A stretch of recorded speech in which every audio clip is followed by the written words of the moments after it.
Good evening, members of council, and welcome to our special council agenda for Wednesday, June the 26th.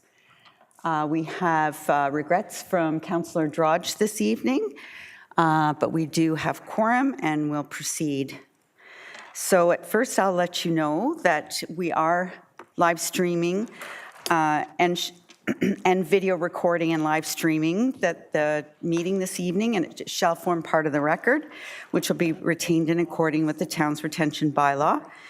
And thank you to anyone who's joining us on the live stream, and for staff and members of the public for being here this evening. And I'll start, please, with the land acknowledgement and Councillor Constantine. Thank you, Your Worship. The town of Innisfil acknowledges that Innisfil is situated on treaty land that is steeped in Indigenous history. The town also acknowledges that this land is the traditional territories of the first people of Turtle Island. It is shared between the Anishinaabe people of Beausoleil First Nation, Chippewa of Rama First Nation, and Chippewa of Georgina Island First Nation. And we thank them for generation of stewardship. This meeting place is still the home to many Indigenous people, and as settlers, we are grateful to have the opportunity to work on this land. The town acknowledges the forced sacrifices that are the foundation of Canadian society today. We are dedicated to honoring Indigenous history and culture and committed to moving forward in the spirit of reconciliation and respect with all First Nation, Métis, and Inuits. Thank you so much, Councillor Constantine. That takes us to item 2, which is approval of the agenda for June the 26th, and there's no additional items other than what was put on the agenda 1 week ago. So I'd ask for a mover and a seconder, please, to approve the agenda as printed. Councillor Constantine and Councillor Saunders. All those in favor? That is carried. I'll now ask if there's any disclosures of interest, pecuniary or conflict. Seeing none, the next item, 4.1, is appointment of the chair. And for the purposes of the InnPower meeting, I'm going to be passing the gavel to the Deputy Mayor, as I'm a member of both the InnPower, the InnServices, and the InnTerprises board. So thank you, Deputy Mayor. Thank you, Your Worship. I believe, yes. Excuse me, Your Worship. We need a mover and a seconder for the placing a Deputy Mayor as the chair. Thank you. Sorry. A mover and a seconder, please. Moved by Councillor Zanella, seconded by Councillor Waters. All those in favor? That's carried. Sorry. Go ahead, Deputy. Thank you, Your Worship.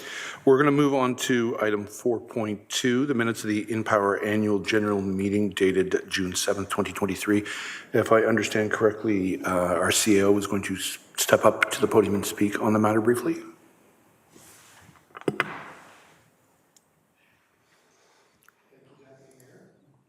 Okay.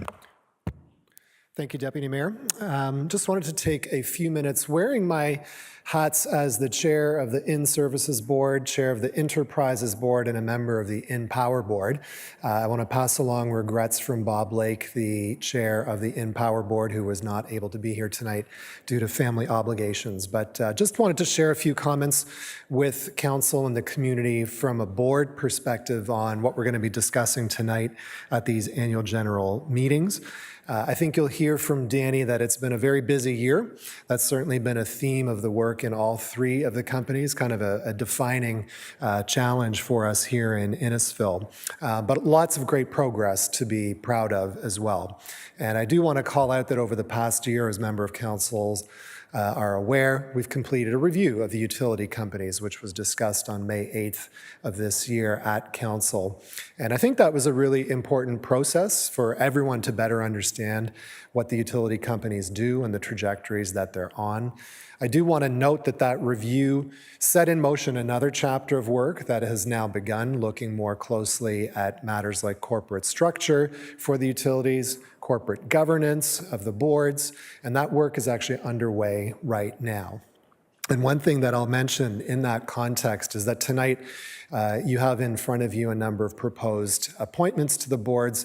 I'll mention that those are all reappointments of existing board members whose terms happen to be expiring this year. And I think that's a very intentional approach. This is meant to be a year of continuity on the boards while that governance review concludes. So hence that recommendation. But I just also wanted to take a moment to thank Danny and all the members of his teams for the hard work that they do, for their accomplishments over the past year, and for their service to our communities. And I also want to take a moment to thank the other directors on each of the three boards, a number of whom are in the audience behind me tonight, for their diligence and their attention and their engagement on the boards throughout the years. So thank you for the chance to address you, and I know when Danny comes up, you'll hear lots more. So thank you very much. Mr. Purcell, so the floor is yours.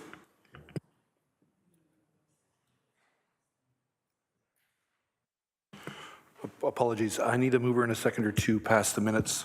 So Councillor Constantine, Councillor Waters, all those in favor? Carried, thank you.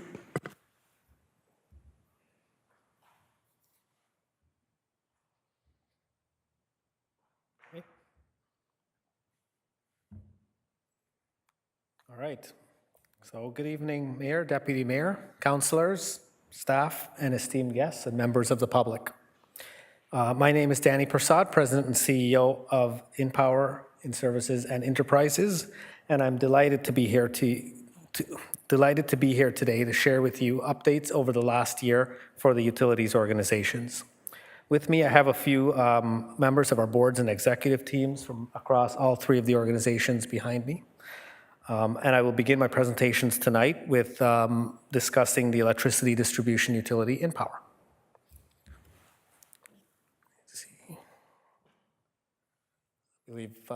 Okay. So I wanted to give a brief overview of the utility companies before diving into the meat and potatoes. So it's important to note that the town has these three utility companies. InnPower is the electricity distributor. InnServices is the water supply, treatment, transmission, distribution, and wastewater collection and treatment utility. And InnTerprises looks after telecommunications, EV chargers, and energy services. There's a separate board of directors for each of these organizations, but it's important to note that all work together to provide superior value to the town of Innisfil. Next slide, please. InnPower has 5 directors on our board, and in 2023, it was chaired by Director Lake. You will note on the slide that Director Chaparro, who's in the audience, his term is up for renewal and is seeking reappointment. I also, at this time, want to express my sincerest gratitude to our chair, Bob Lake, and the talented group of directors that lead the organization for their continued support, hard work, and dedication to the success of InnPower. Under their leadership, we have and will continue to make this one of the most successful utilities in Canada. Next slide, please. I want to also point out our executive team. So myself as President and CEO, we have Glenn McAllister as our CFO, Arthur Berdachevsky, Tracy Morden, and Nancy O'Halloran in their respective roles. They're behind me as well in the audience. And once again, I want to take this opportunity to express my sincerest thank you for the hard work of our executive team for another successful year that I'm about to share with you. This is a strong team that works hard for not only the employees, but the customers and residents of this town. So their accomplishments should not go unnoticed. Next slide, please.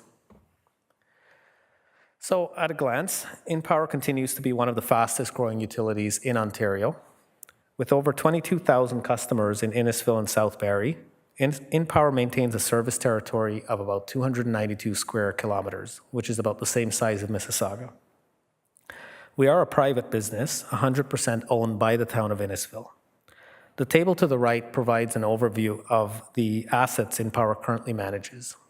You can see it is a vast service territory with a lot of pieces of equipment. At the bottom, you'll see our mission, vision, and values. We've recently started in on a new strategic plan for the organization. We're on year 2 of 5.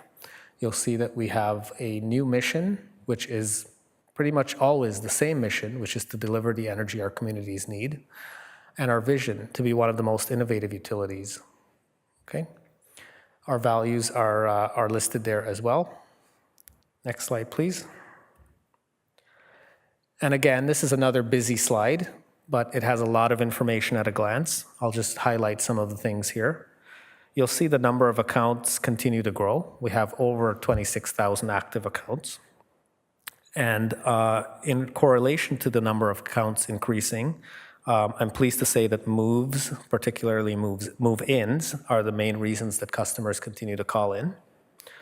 Customer service is busy receiving calls, with a total of 27,000 calls in 2023. Even with this call volume, our staff continue to meet the minimum OEB requirement of answering 80% of the calls within 30 seconds. So again, a huge achievement to our staff on this.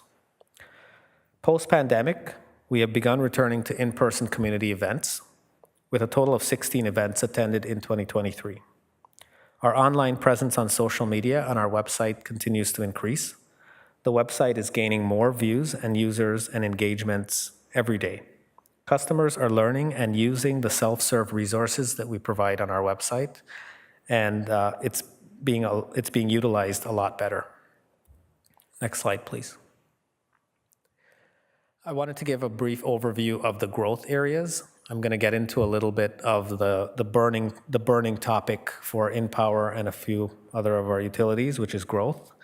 I want to point out that this map is not complete. There are several areas that are missing, but it does show a good overview of a lot of the growth areas that are happening across the town.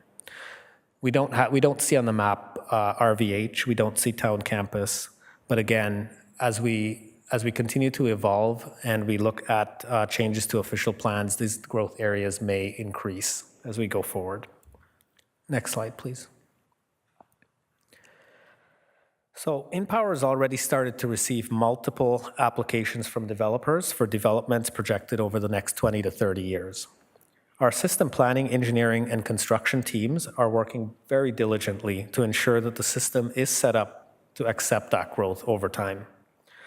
Our teams are working very closely with the development community and supply partners such as Hydro One, crews, suppliers, consultants to make sure that we pre-purchase long lead time equipment, secure capacity for the Ontario grid, and build infrastructure to make sure there's no stalling of that growth to materialize in the town of Innisfil and South Barrie. A rough calculation is over the next 10 to 15 years, we will be installing close to $200 million in new infrastructure to facilitate this growth. Next slide, please. We wanted to share a conservative growth forecast. This is a forecast that we have provided to the Ontario Energy Board and is used in our cost of service. You'll see that by 2030, we're projecting about 30,000 customers for InnPower, and this is conservative. Next slide, please.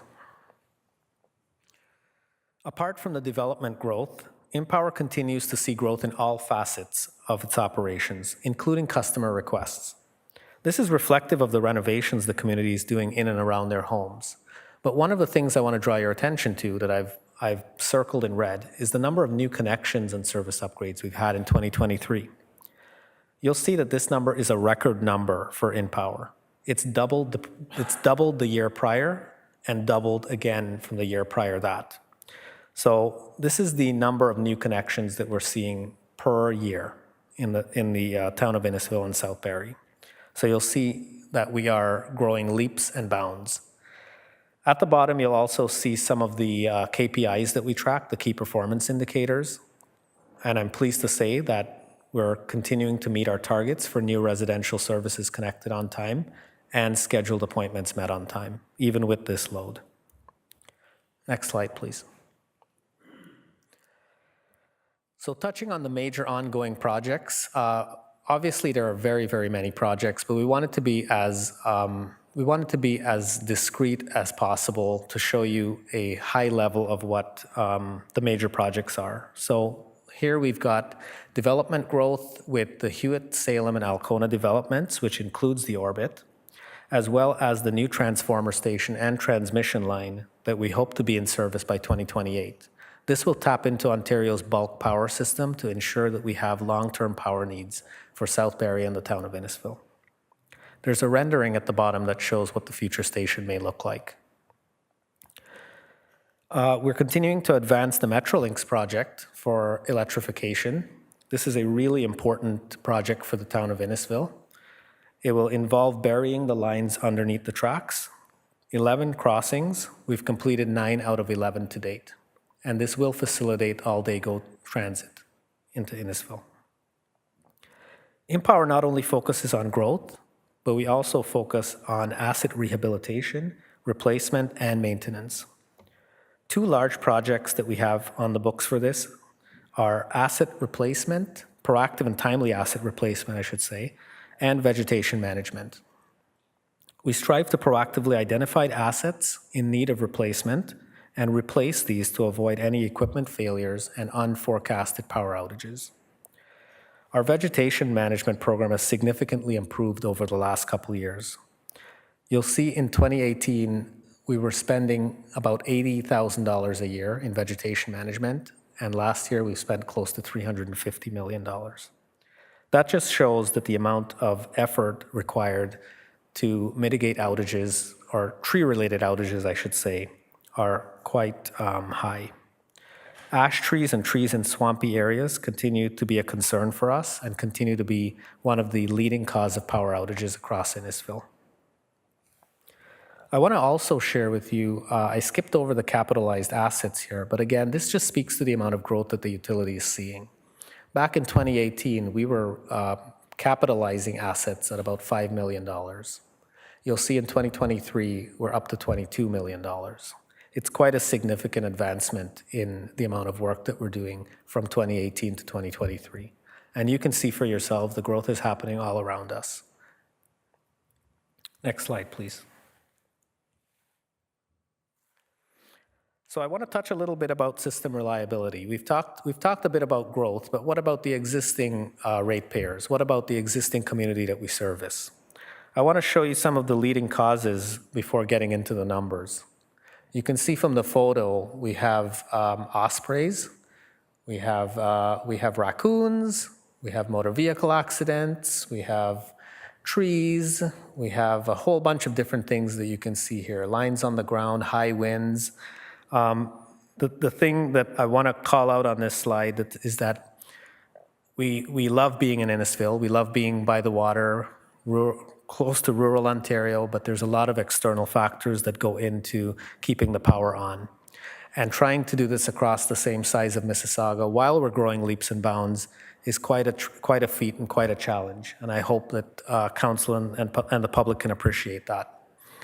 One of the things that's not shown on this slide that I do want to call out is loss of supply. So we get a lot of our power, I should say most of our power, or all of our power from Hydro One. So interruptions on the Hydro One side outside of our service territory, those are outside of our control. So we don't have any abilities to rectify any of those issues. And so even though we're trying to tackle a lot of the things that are happening within our service territory, it's difficult to manage the things that are outside of our service territory and outside of our control. Next slide, please. So getting into the numbers, InnPower saw a 1% increase in outages when compared to the previous year. InnPower continues to invest back into the system to replace equipment at the highest risk of failure, as well as install equipment protection for animals and vegetation. It's important to note that a majority of our system reliability causes, again, are outside of our control. You'll see a lot of the outage causes for 2023 are more related to other items, which include foreign interference, human elements, unknown defective equipment, and major storms, outside of the issues that we've mentioned previously. That all being said, if you look at the numbers at the bottom, I'll walk you through really quickly. SAIDI, SAIFI, and ASAI. ASAI is a new number that we've introduced this year. SAIDI is the System Average Duration Index. And so what this is saying is for the average length of interruption for the average customer, they're seeing about 1.29 hours. And the amount of time that power gets interrupted is less than 1 time for each customer served. So again, what that essentially means is customers are seeing less outages, but when they do see an outage, the time for the outage is longer. And that makes sense because of the service territory that we have to maintain. It takes longer to repair those assets. Okay? But we are seeing less outages overall. The ASAI number is an interesting number. It essentially takes the amount of hours that power is delivered per year, and then it subtracts out the time that we have outages. You'll see that we are 2 nines reliable, 99.99009% of the time power is actually on for a vast majority of our customers. So we wanted to make sure that that was shown. So next slide, please. Switching gears and chatting a little bit about our bill, wanted to remind customers that InnPower, like LDCs across the province, are funded by distribution rates, which are included in the delivery charge of the bill. InnPower does not receive any taxpayer money to fund its operations or its system. And from the entire bill that we collect, it is about 34% of the average residential bill that gets passed through to InnPower. Everything else gets passed through to upstream providers such as generators and transmission. Next slide, please. Good news story that I want to share with everyone. Last year, InnPower completed its cost of service application, which is completed roughly every 5 years. And as a result of this application, InnPower was able to reduce its distribution service charge by 4.81% and keep overall bill increases, which includes the pass-through to upstream transmitters and generators, by less than inflation. So kudos to the hard work and dedication of the entire InnPower team on this monumental task. Next slide, please. So in 2023, as I mentioned, we returned to in-person community events, thankfully, and increased our community engagement efforts in the post-pandemic landscape. So here are some of the events that we attended. We had great turnout. Lots of customers provided in-person feedback and enjoy seeing InnPower at these events. A popular event that we have and continue to have is Meet a Lineman. Every year we have a lineman and a bucket truck with their tools and equipment ready to go and interact with residents and learn about how the power gets to their homes. And it is a well-received hit with adults and kids alike. Next slide, please. So every year I do a brief shout out to the hard work of the Electricity Distributors Association on the power of local hydro. I won't get into too many details of this campaign, but local hydro has very many benefits to the community. We are a trusted neighbor with open door policies, less red tape, and purposeful innovation with a vested interest in the local economy. Innisfil and South Barrie is our first and only priority. Next slide, please. This wouldn't be an AGM without getting into the financial performance of the utilities. So I'm pleased again to share with you that InnPower has had a clean 2023 audit. We have again continued to improve our equity position in the organization and again improved our dividend from 2022 onwards. In 2022, we declared a dividend of $212,000, up to $319,000 in 2023, and have since declared a dividend of $425,000 in 2024, which is not shown on this slide. InnPower continues to face significant growth challenges, as you've seen, and demands on cash flow, but we continue to weather the storm and remain hopeful and excited about the future. Next slide, please. This is a little bit difficult to see, but I'll do my best to explain. With respect to profitability, you'll see that InnPower continues to achieve its return on equity that is regulated by the Ontario Energy Board. Looking at the bottom of the slide, there's a line that says return on equity deemed. That is the amount that the Ontario Energy Board allows the shareholder to recover. So 2019 to 2023, that number was 8.8%. In 2024, we are allowed to achieve 9.2%. You'll see that we have historically been exceeding the return on equity for the utility, which is, again, a testament to the growth that's happening and the growth in the shareholders' equity, as I've been saying before. Next slide, please. So on operating performance, I'm pleased to advise that InnPower has and continues to meet its annual targets. There is one point to note in here. There's two small red arrows where it says serious electrical incidents. I did want to speak to that and call that out.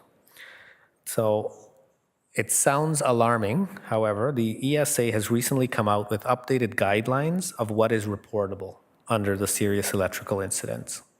And because of this, InnPower has voluntarily reported 2 incidents that had the ability to affect the public. Both of those cases involve trees falling on lines and taking them to the ground. Okay. Next slide, please.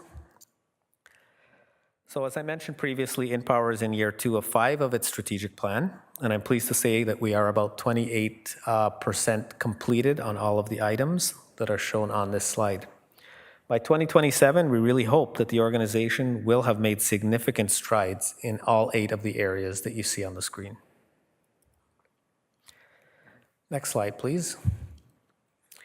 So getting to the end of my presentation, I want to leave you with some interesting tidbits on a lighter note. I want to show you some some pictures of equipment, fleet, staff, and things that we've been working on.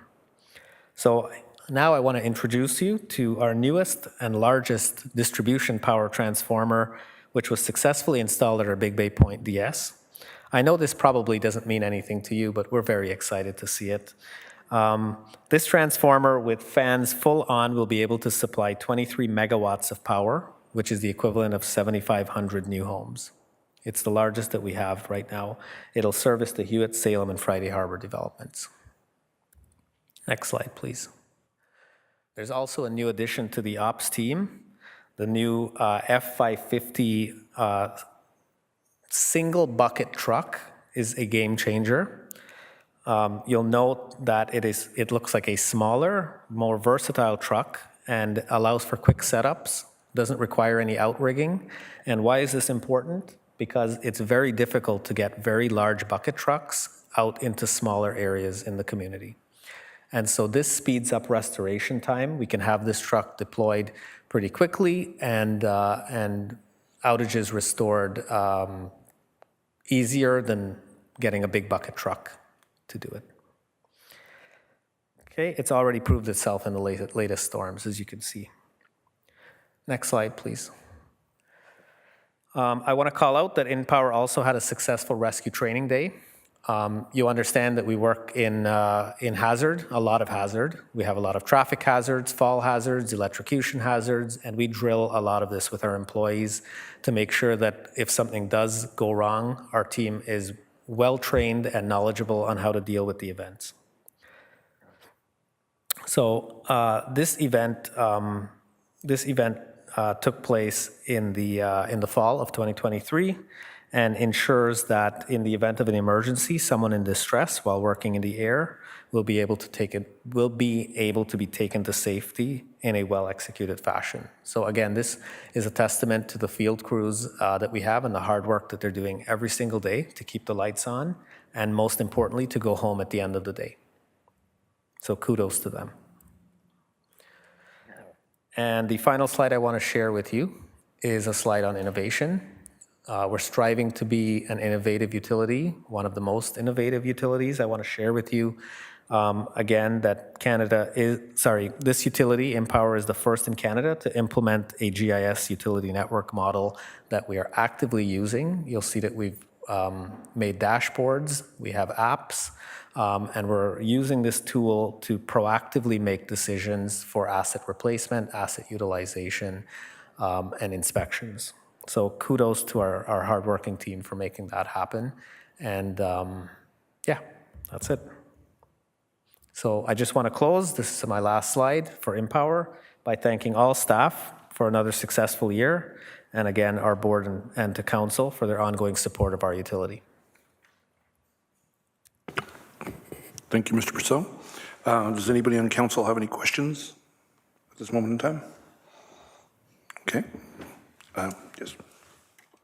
Thank you, Mr. Chair. Yeah, I just wanted to point out the prevention vegetation removal, and it's very hard sometimes to realize whether it's money well spent or not, but I think the frequency of disruptions is showing us that it is well spent. And just to point out that it was 350,000, not 350 million, which is... Did I say million? Sorry. That's okay. But it is something that we had been kind of, because when you're trying to cut back on expenses, that's an area that we always tried to cut back on. And when you do that, eventually you'll pay the piper. So thank you for paying more attention to that. Anyone else? Councillor Ices? Thank you, Chair. Yeah, I was curious on the dividend policy that InnPower has for the town. I see the last couple of years the dividend's been increasing, and that's great. Can you explain how that is figured out? Certainly. So InnPower does have a dividend policy. It is calculated in 2024 to be about up to 25% of regulated net income. And so regulated net income is not the same as total comprehensive income, which you see on the profit loss statement, but it is a calculated amount that the OEB has prescribed through a calculation that essentially shows how much the shareholder is able to make in its equity. And so what we've done is we've taken about up to 25% of that number. It goes through a review by our board of directors to ensure that our net cash position for the year ahead is not going to be materially affected. It also ensures that the shareholders' equity number continues to be flatlined and we're able to meet the capital needs of the future year. And so after going through all of those steps, the board of directors would declare that dividend. Thank you. Any more questions? None. That being said, I'm assuming we're going to need a mover and a seconder to receive the presentation. Okay, moved by Councillor Waters, seconded by Councillor Richardson. All those in favor? Carried. Thank you. Off to item 4.4. The minutes of the in-service annual general meeting. We need a mover and a seconder to accept the minutes. All right, we got Councillor Constantine and Councillor Zanella. All those in favor? Carried, thank you. And once again.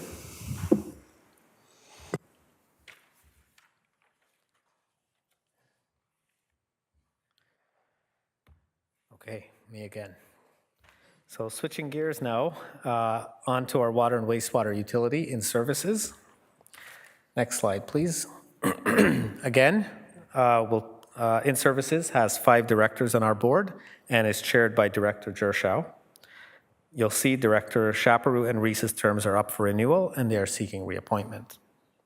I would again like to express my sincerest gratitude to our chair, Oliver Gershow, and the talented group of directors again for their continued support and hard work and dedication to InnServices. Again, under their leadership, we continue to operate in a fiscally efficient manner and ensure that we have clean and safe drinking water for our residents and clean and safe treated water back into the lakes and rivers. Next slide, please. Again, our executive team, I won't go through the names, but we have a new face. We have Tom Panic here, on the InnServices executive team. He's also here in the audience. Put him on the spot. I do want to again thank our executive team. This is again a very strong team that works hard for our employees and works hard for our community. So they deserve the praise. Thank you. Next slide. Similar to InnPower, InnServices is 100% owned by the town of Innisfil and 100% invested in the communities in the town of Innisfil. Most people don't really know this, but similar to InnPower, the scale of this operation is quite large. You'll see on the slide, we operate about $1.3 billion worth of infrastructure. And similar to InnPower, we work for you 24/7, 365. This is all done by a small but powerful team of 45 employees. Next slide, please. Getting a little bit into the water operations, you'll see that it is quite an involved process. And what's important to mention here is that we own and operate the entire value chain. So we from the time the water is supplied and treated to the transmission, distribution, storage, and pump stations, InnServices is part of the task. We operate 4 water systems, as you can see. 1 surface water system, the Lakeshore Water Treatment Plant, and 3 well-based systems in Stroud, Churchill, and Innisfil Heights.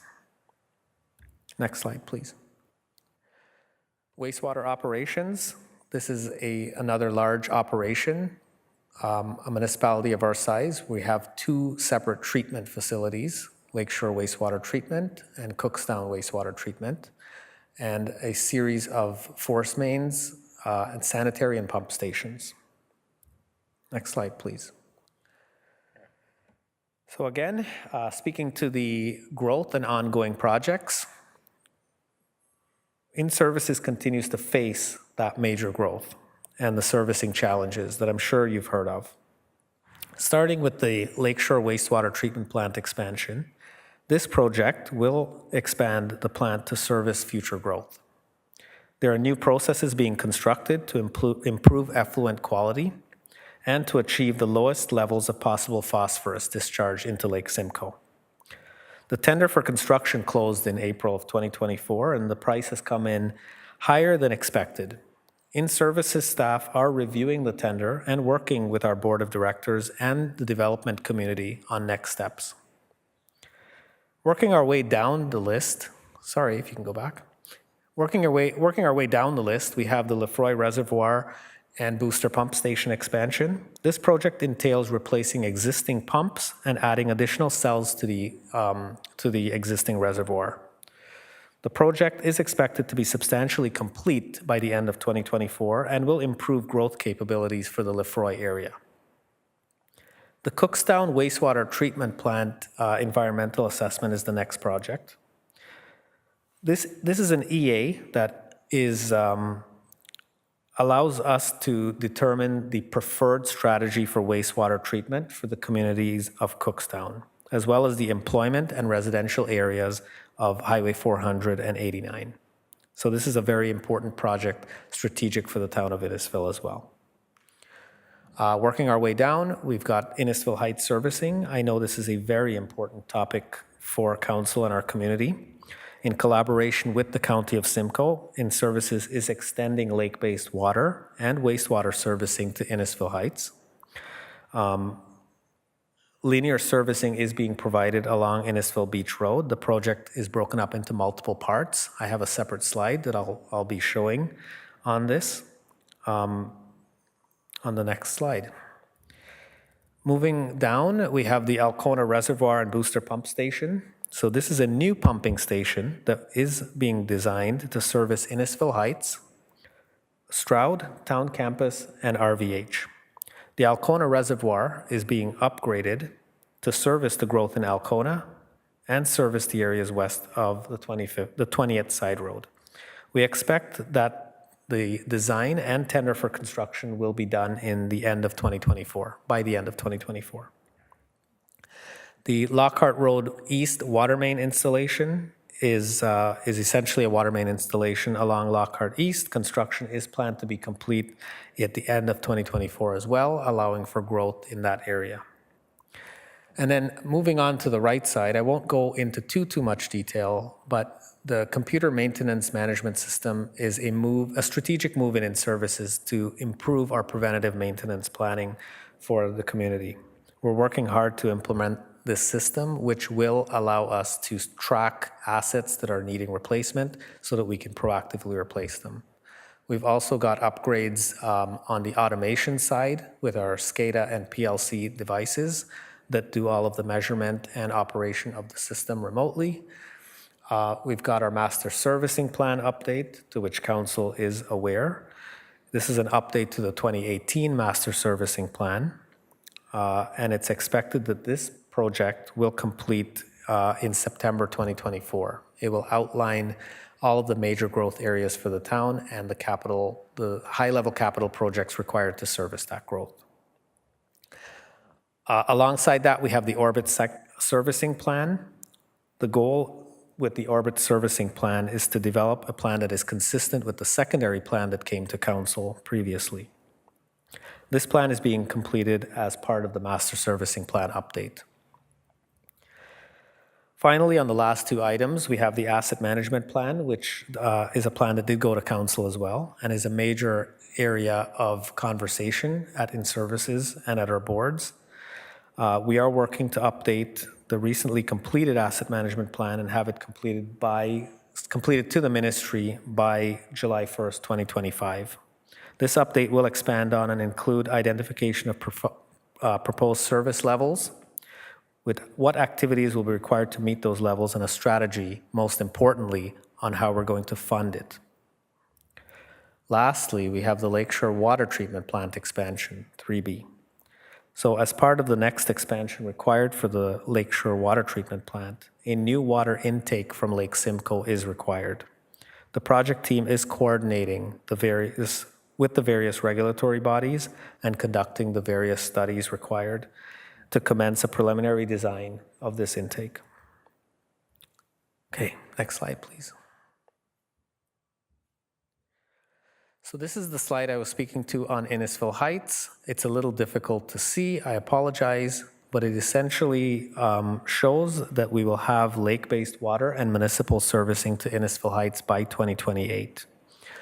The diagram has detailed timelines of when pump stations and when linear infrastructure is going to be put into service, but that's what we expect. The project is divided along Innisfil Beach Road, as you can see, into multiple segments. There are 3 phases, as well as the Highway 400 crossing with the various timelines on them. I'm happy to say that the project is moving forward. We've got the section between Young Street and 20th Side Road substantially completed. We've got the railway tracks at the 20th Side Road to do. And then the project, the next step for the project is continuing west from Young Street to 10th Side Road along IBR. Okay, next slide, please. So I wanted to call out some notable projects that we've completed. We have completed an inspection of the entire sanitary collection system for Alcona and Cookstown. It's a very good accomplishment that we've done. Again, it's being proactive in the inspections that we're doing so that we can identify any risks proactively to make repairs. We've also completed application of a petrolatum system in 4 critical chambers. That's the tape that you see that's covering the blue area. It's a corrosion prevention type tape, and it really significantly extends the life of the critical infrastructure by adding this corrosion protection. And this is going on to the Bradford transmission line, which is also the transmission line that services Cookstown. So very expensive asset. If anybody's been following the news out in Calgary with the major transmission break, we want to make sure that our transmission systems are very, very well maintained. Next slide, please. A little bit on corporate and support services. We talk a lot about the operations side of the business, but we don't spend a lot of time behind the scenes. There's a lot of hardworking InnServices members in the organization that work to keep the organization functioning. Few items that I've highlighted here. In 2023, in order to improve privacy across the organization, an audit was completed. This audit has helped us understand what we need to improve when it comes to privacy and related policies. I'll just skip over the building for a second and just touch a little bit on the cybersecurity. I want the public to be aware that we do have dedicated SCADA resources and cybersecurity resources that actively look at this. Cybersecurity is a huge concern in Canada right now, and the last thing we need is to have an issue with our water and wastewater systems. So this is something that we've really tried to strengthen in the organization. I want to go back a little bit to building security and to let you know that building security measures based on the outcome of a physical security audit has been put into place. This will again ensure not the cybersecurity, but the physical security of our assets and make sure that we do not have any unwanted visitors or things being left open or anything of that sort. So it's the safety of our systems, but also the safety of our staff. Finally, just moving forward in the interest of time, I'll skip over the introduction of enhanced software, but I want to make mention of a comprehensive metering and revenue protection program that we've launched. Over the last year, we've put resources dedicated to metering. This was a shared function in the past, and we've reshaped the function of metering to be more revenue protection as opposed to putting a meter on. And so what that means is we are putting processes in place to ensure that any meters that are issued to the developers, that they are reporting back into our billing systems, and we're making sure that we don't have any lost water. So over the last year, the program has recovered over $100,000 in lost revenue. So it seems to be paying for itself. Next slide, please. Again, a little bit on our financial performance. I'm pleased to say 2023 audit was positive and clean. We have also improved our retained earnings and our shareholders' equity for the organization and reinvested $5.2 million back into the infrastructure to service the growth and the asset replacement and asset management. Next slide. Again, on profitability, I wanted to show that let's start with the graph on the left. We have the total assets in blue, and we have shareholders' equity in green. So you'll see that over the years, total assets continue to grow for the organization, but also shareholders' equity as well. So shareholders' equity is the difference between assets and liabilities, and that's the value in the organization. So you'll see that the value in the organization continues to grow. I wanted to point out on the slide to the right, skipping over the blue bars because they're the same as the other one, it's important to see the trend in the return on equity. Now, the return on equity is the net income divided by our shareholders' equity. And you'll see that it started to go down a little bit in 2019 to 2022. So at the peak of 2022, that was our pandemic years. And so during our pandemic years, we were under collecting. We kept rates artificially low, if council remembers. And by doing that, you will see that our return on equity took a little bit of a dive. Thankfully, in 2023, we've recovered, and we're on our way back up with the return on equity. But I just wanted to point that out. Next slide, please. So before getting into our operational and compliance performance, I wanted to refresh council and the public on the DWQMS. So the Drinking Water Quality Management System has a clear goal of consistently producing clean, safe drinking water. It's something that we cannot fail at. This is a requirement of the Safe Drinking Water Act and ensures consumer protection. When they turn the tap on, they expect clean, safe drinking water to come out at all times. I want to reassure you that there are many checks and balances in place to protect us all should we have an operational issue. Next slide, please. Getting into the operational compliance performance, I'm very, very pleased to say that we've achieved 100% for our Ministry of Environment water inspections in all 4 of our water systems.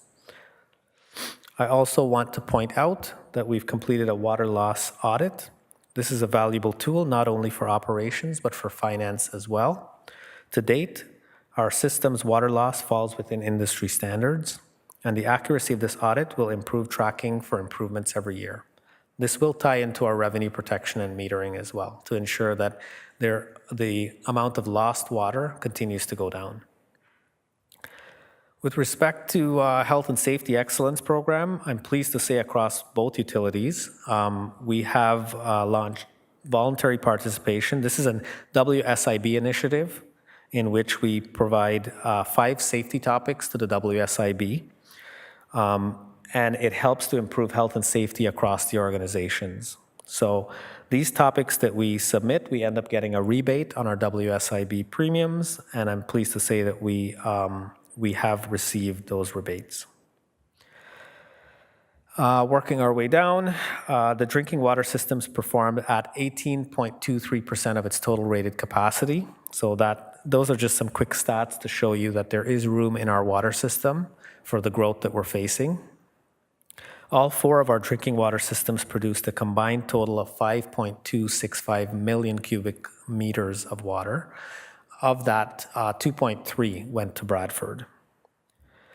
With respect to our wastewater facilities, you'll see that the Cookstown plant operated at 78% of its total design capacity for daily flows, and the Lakeshore plant operated at 62%. So there is still some room for growth in those areas. You'll see that the Cookstown and Lakeshore plant operated at 98% and 98 and 96% removal efficiency. This is the amount of, this is how well phosphorus, ammonia, and total suspended solids are removed. And you can see those numbers are very, very high. Next slide, please. Again, along with InnPower, InnServices participated at many events, community events in 2023.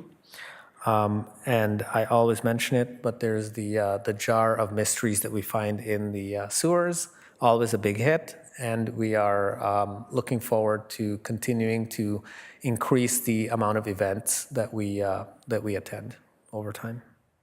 Next slide, please. Also, some of you might have seen at some of our events, we have a new member in the fleet as well, the new community hydration station. We call it the Quench Buggy, QB for short. This unit it has a filtration system in place and holds up to 1,135 liters of water.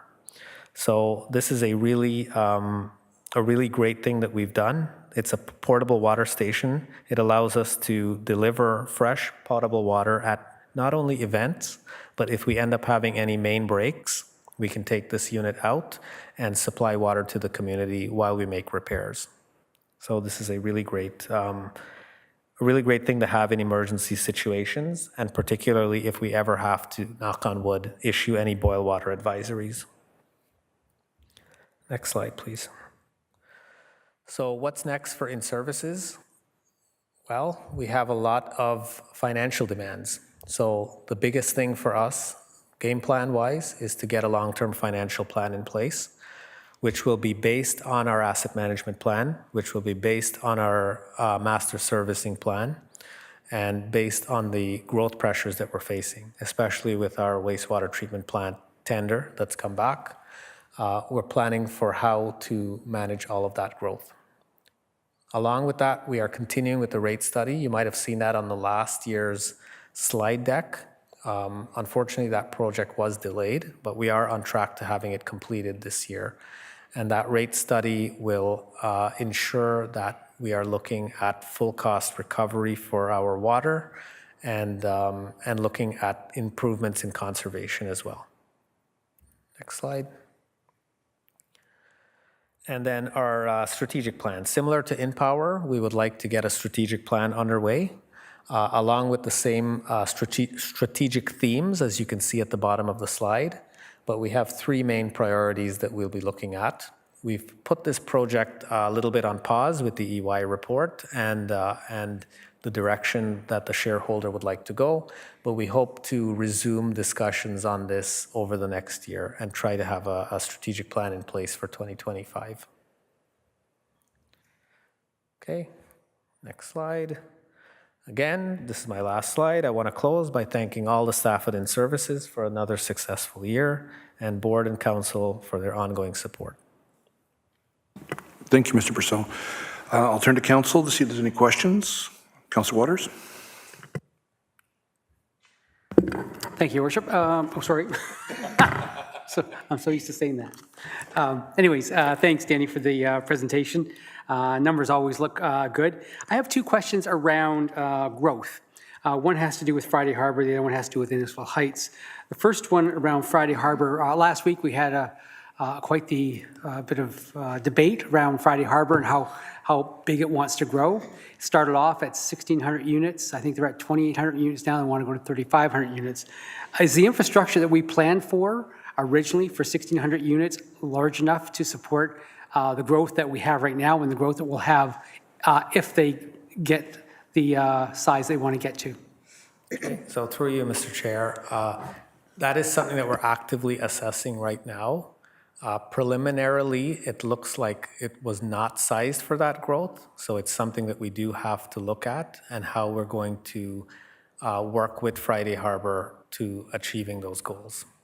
But today, it does not look like the infrastructure is sized for that. Thank you. And the other one has to do with Innisfil Heights. We have a new partner, DSV, out there, who we just went to the grand opening last week.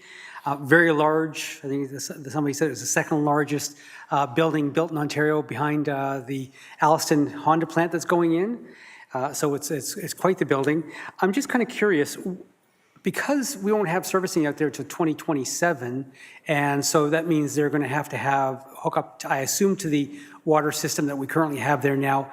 I assume also have a septic system. Do we credit them in terms of the investment they have to make in order to get them to 2027s when they would eventually hook up to our system, or do they just eat those costs as part of doing business? So through you, Mr. Chair, I'm not sure I want to give you the wrong information. So I don't know. I don't think so, that we offer any sort of credits, but I don't know. Yes, Councillor Zanoff. Thank you, Deputy Mayor. Going back to Friday Harbor, I know Alex was talking about the increased residences. What about the hotel? Are we going to be able to service 400 rooms? So through you, Mr. Chair, that is very top of mind for InnServices at this point. We're working through all of the numbers right now to see what we can and cannot do. It is a bit of a challenge. The infrastructure was not designed for the level of growth that we're seeing. Thank you. Any other comments or questions? Councillor Ices? Thank you, Deputy.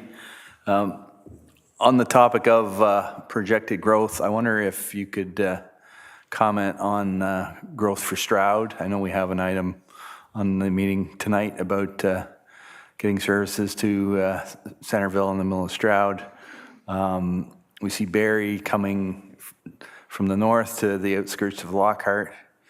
If we go long-term and wonder, does that growth continue from Barrie into Stroud? Do we have capacity to look into those questions? Absolutely. Thank you for the question. Through you, Mr. Chair. We are actively looking at servicing solutions for Stroud through our master servicing plan. Various alternatives are being considered. I believe the leading alternative is to service it through lake-based water from Innisfil. And we are looking at timelines of 2026 for water and 2027 into 2028 for sanitary. Thank you. Any more questions? Okay, I have two myself. On the map for the servicing of Innisfil Heights, there's a point where there's servicing that's going to go under the 400, just between 7th and Innisfil Beach Road. Can you explain how that's going to be done? Because realistically, we're going under a major thoroughfare that supports the region. That's the first question. And the second one I have is more technical in nature. When you say the tape regarding the Bradford connection, are we talking shrink wrap? Are we talking an outer exterior to prevent moisture contact with the metal so it doesn't deteriorate? And if so, what kind of return are we looking at in regards to that? Are we looking at a 50% increase in life, or what are the stats behind it? Very tough questions. So I will do my best. Thankfully, I have Tom here. Maybe we can ask Tom to speak to some of those issues. I'll take the first stab. I think for the work underneath the 400, it would have to be some sort of a tunneling type operation. I don't believe we would be doing any trenching. Tom, please correct me. Please. Yeah, so that project is in coordination with the ongoing MTO works at that intersection. And actually, it's part of the interchange works. So that it's being done under that contract because of the time and space and safety regulations. It's being done as part of that project, and we figure it should be that it's a gravity main, and that should be completed by end of 2026. So if I understand correctly, we're not going further south where the actual existing roadway is. We're working closer to the intersection where, while they're doing the work, we're going under that area? Yes, along Innisfil Beach Road, yes. So it's going from, that part of the contract is actually from Commerce, from Industrial Industrial Road down across underneath the highway to there's a manhole, an existing manhole that was put in about 2 years ago to a manhole on the west side of that highway, just west of the Fifth Side Road. Thank you. And regards, as you're the expert on the tape. Oh, the tape, yeah. Statistics on petroleum tape. There's no real, okay, so that infrastructure has been in the ground now for close to 14 years. We've gone through, done multiple inspections and assessments on that. We've consulted with consultants and industry experts, and we've identified, I believe it's a total of 12 chambers of the 28 chambers. Please don't hold me on that one, but that are of high pressure chambers, and it's hard to say how much longer, but it will significantly, like they've done studies and they've seen that like steel products that were covered in this petroleum-based product, like 50 to or like 100 years later, it was like they took that tape off and it was like brand new, still brand new. So we considering the importance of that infrastructure, we decided that we would go down that road and protect that infrastructure. Thank you. I appreciate that. The tradesman in me is always curious about this sort of thing. Yeah. So we're looking at preventing exterior contact with moisture that will deteriorate the piping itself. Are we looking at a cost-effective purpose? Like, is it cost-effective enough that we can look at this, extending it further into more residential services as it moves forward? Or is this something that we're just doing for the major intersections at this moment in time? We are looking at that, actually. And we're looking about that for our ongoing, like for our projects on an ongoing basis. Perfect, thank you. That being said, yes, Madam Mayor?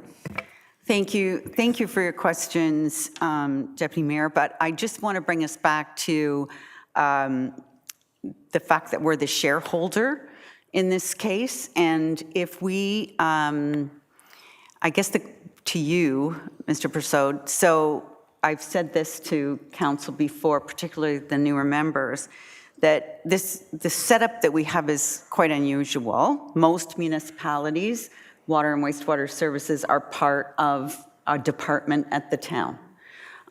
Whereas we have a separate corporation. So our role as a separate corporation is the role of a shareholder. And as a shareholder, one of the things that appeared to me from some of the questions at the table is regarding growth. So, you know, we have a delegation, an application comes in from a proponent, but council has not made any decision on that yet. I guess part of the review would be going to InnServices to see whether or not it was practical. But how do you not find yourself kind of jumping at because we get so many development applications, and we're growing and we're such a wide area. How does that coordination between the town of Innisfil, where we're acting as council members, and the MSC, where we're acting as shareholders, how does that work? How does one find the other? Right, through you, Mr. Chair. We work very well in a partnership fashion. I mean, regardless of the logical barriers between us and the separate organizations, we work collectively as a team.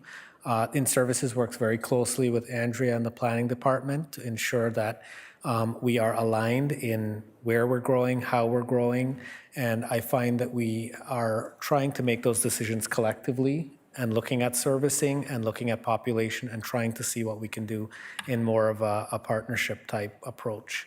So that's been working quite well regardless of the functions. Thank you, Mr. Brousseau. That being the case, I need a mover and a seconder to accept the presentation. Councillor Saunders, Councillor Ices, all those in favor? Carried. On to item 4.6, the minutes of the Enterprise Annual General Meeting. I need a mover and a seconder to accept them, please. Councillor Richardson, Councillor Constantine, all those in favor? Carried. And once more, the floor is yours, sir. All right, last but not least. Oh, good, thank you. That's great. All right, so switching gears now to InnTerprises, the sister company of InnPower and InnServices. Let's see, all right, perfect. So again, I'll start with our board of directors, very small but mighty board. Again, I want to thank our chair, Oliver Gershow, for his leadership over the last year, as well as our, again, small but mighty board of directors. We also have Mayor Dolan and we have Donna Orsatti in our council chambers as well. So Donna our term is ending in 2024 as well, and she's seeking reappointment. And then an even smaller executive team on this company. So myself and Glenn look after this company for CEO and CFO. I want to make mention that we have a resource as well with us. I don't want to forget. Her name is Brianna Trower, and she's been phenomenal in helping us achieve our goals for this organization thus far. You'll see, based on the year that we've had and the stats I'm about to show you, this is a testament to her and to all of the success that we mutually share together. So an introduction to InnTerprises. I want to just start off again for those that don't understand the organization. It is 100% town-owned.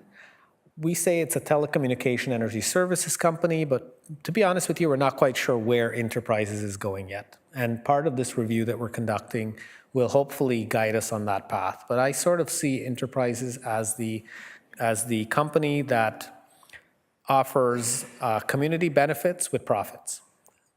And there's a blend in there somehow.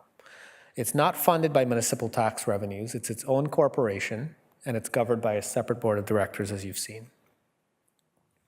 InnTerprises' core business, however, today is telecommunication towers, electric vehicle chargers, and Sentinel lights. All three very beneficial elements for the community. With respect to telecommunication towers, Some quick facts we want to share. We own 9 towers now across Innisfil. We have an additional tower that's in design and hopefully in construction for 2025. This is a good benefit to Innisfil. Not only does it provide better cellular service for residents where the major carriers may not find a business case to install a cell tower here, they will pay rent on an existing tower, which increases the revenues for the town as well as provides services to residents. It is absolutely one of the fundamental reasons, in my mind, InnTerprises was developed. Another benefit, it provides better police, fire, town, and utilities response, because what we do is we put those services on all of our towers for free of charge. So it's a benefit to the community that way. Again, there's considerations for placemaking, building a better community, and there's the Town of Innisfil antenna siting policy. That's something I did want to call out to council and the community, that these locations do have to go through a formal town planning policy document. We don't just put up towers anywhere. And we do have a community consultation process, public consultation, and a slew of approvals before it goes to Industry Canada for final approval for us to build those towers. Pictures of the towers, very beautiful, as you can see. Majority of them are lattice-based towers. We opted to go with lattice-based towers. As you can see, they are relatively see-through. Over time, it's less noticeable that we found than towers that are opaque in nature or are colored a different color. You'll see that we have some antennas on existing structures like we have at Cookstown. Cookstown is our water tower that we've put equipment on. Stroud on the very right is the newest tower at the fire station in Stroud. Pleased to say that we're working with fire to put services there for fire and County of Simcoe paramedics, I believe. So again, benefit to the community that way. And we're looking for Rogers to install their equipment onto that tower in July, August timeframe. So we hope to see improvements to the residents for cell service in that timeframe. Okay, moving on to EV chargers. We now own 10 level 2 EV chargers across Innisfil and 15 level 2 EV chargers across Friday Harbor. So we've been growing our EV portfolio quite significantly. Right now, this business does not generate a lot of money, but again, it comes down to community benefits. It comes down to placemaking, and it comes down to being strategically in a place where we are in control of our destiny here by putting these assets in place now so that others don't come into the territory and put those assets for us. So you can see both of those chargers are paid for by provincial funding. The first set was done by Natural Resources Canada, provincial and federal funding, I should say. And then the second set from Switch was done by the Ontario Vehicle Innovation Network, which is part of the Ontario Centers of Excellence. Okay. Next slide. Again, Sentinel lights. These are like street lights, but not street lights. So if customers have really long laneways and there's no street lights at the end of their road, this is a service that we do provide, where InnTerprises owns and operates 198 lights, and it provides a niche service to the community. Okay, moving on to financial performance. Again, highlighting all green arrows here, you'll see that we had a positive 2023 audit, nothing to report. And again, we've improved shareholders' equity. You'll see in 2022, our net income was negative, and it's now come back to positive. I will explain a little bit more on that on the next slide. So profitability, the blue line here, the blue bar is shareholders' equity. The orange line is return on that equity. So you will see, just get my you'll see that there is a trend in the middle where the shareholders' equity went down and negative, as well as the return on equity. So this was as the result of InnServices appointing a separate executive for the organization, funded salaries through this organization, and that person ended up leaving the organization. And so you've seen now in 2023, 2024, that we are rebounding. The shareholders' equity is now rebuilding, and the return on equity is rebuilding. And I'm pleased to say, if you look at the number, it's hard to see, our return on equity budgeted for 2024 is actually over 100%.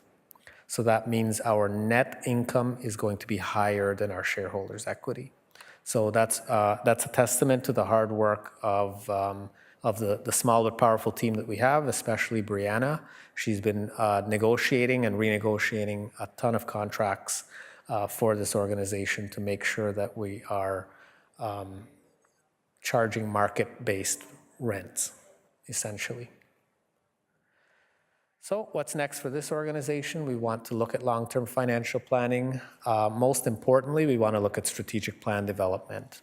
On the next slide, I'll show you a variety of things we're thinking about. Would be happy to hear your feedback. We plan to come back to council by the end of 2024 and hopefully have something materializing by the AGM of 2025. So some of the opportunities we're looking at: expanding our communication towers portfolio outside of Innisfil. We're very successful in our communication towers portfolio. I believe this is the apple of other municipalities' eye, and they would like to know how we're executing this. This is a great business opportunity for us to explore, especially considering we have the relationships with the major carriers, Rogers and Bell and Freedom, etc. Secondly, we have small cells. Project management. So small cells are the smaller radios that go on hydro poles, and it allows for advanced 5G technologies such as autonomous vehicles and Internet of Things type devices. If we are moving towards being a smart city at some point in time, this would be great investments to get into. Again, EV charging expansion. In-home EV charging is going to be big. We could potentially look at opportunities to provide this service to residents where we operate and maintain these devices over time for a rental fee. And then it's full replacement. We would operate it, we would maintain it, we would replace it, we would fix it, etc. We also want to look at in-suite electricity and water submetering. So in Innisfil, we'll be seeing condos coming very, very shortly, a slew of condominium buildings. Instead of putting bulk meters out at the head of the road, why wouldn't we just sub-meter the condos? So we are looking at doing the electricity side through InnPower, but there are opportunities for InnTerprises to get into the business of sub-metering the electricity and the water within the condo. We also want to look at media and advertising as an opportunity. Some of the EV chargers that we're looking at actually come with screens on them that we could put in strategic areas and put advertisements on them. The ad revenue business is quite big. Again, we're not sure if that's where the shareholder wants to go. We'd like your opinion on that. Rainwater harvesting is another example of something that we could look at. Some of these solutions are great because they work for the town and the other utility companies as well as InnTerprises. Rainwater harvesting is going to be great for conservation purposes. It allows the rainwater to be used for irrigation, flushing toilets, the like. An opportunity here is we can bring this to market. We can bring it to Innisfil residents. We can market it. We can rent to own. We can lease. There's multiple opportunities that we could look at with these. And finally, solar generation, battery storage. This is passive investment. This is our bread and butter when it comes to cell towers. We don't have to do any work. We put up the tower, it makes us money. It's the same thing with solar generation and battery storage. Perhaps council would like to look at more passive investments in this company. These assets don't need to be within Innisfil. We can make investments outside of Innisfil as well. And electric bikes. I've seen these crop up all over the place. I know there's probably some risk, insurance issues, et cetera, but it's an opportunity if we wanted to get into being a more, I forget what the term is, but a more walkable town, a more accessible town, then electric bikes could be a possibility. So those are some of the things that we're looking at. There are other things that we are looking at, have looked at. We have about 20 ideas that come up every month. But these are the ones that are sort of bubbling to the top that we'd like your input on. That's it. Thank you, Mr. Persaud. We have about 5 minutes before, we need to take a break before the heavy agenda we have tonight. So if any questions do arise, we ask that they be brief. Councillor Waters? Thank you, Deputy Mayor. Just a very quick question. When you were talking about sub-metering, when it comes to sub-metering, does the residents still pay to InnPower, or is there a private company now involved in metering separately from that meter? And usually I've heard that those rates can be quite a bit more expensive if it's an independent company as opposed to the local utility. Yeah, so through you, Mr. Chair, so that is a separate company. That separate company would be InnTerprises. InnTerprises would apply for a sub-metering license through the Ontario Energy Board and would have to set its rates through the Ontario Energy Board.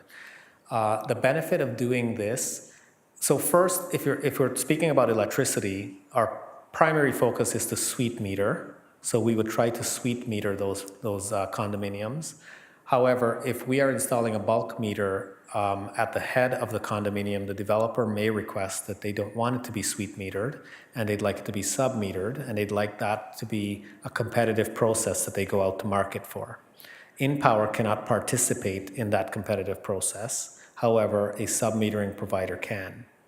So if InnTerprises does get sub-metering license, then it can participate in the competitive market for those condos. Are the rates which those independent companies, not enterprises, subject to provincial regulation, or is it open? Through you, Mr. Chair, yes. They're regulated by the Ontario Energy Board. Thank you. Any other questions? Oh, Mayor, thank you. Thank you. Just one question that you'll see on all three slides that the board has been recommending, all three boards have been recommending to the shareholder to reappoint existing board members. We've had quite a review this year, as you know, and we're still sorting through that. And I think I can speak on behalf of the board to say that we're comfortable with the status quo, feel well served by the members of the board that are currently serving, and think that some continuity during this time is appropriate. Thank you, Mayor Dolan. No more questions. That being said, I need a mover and a seconder to accept the presentation.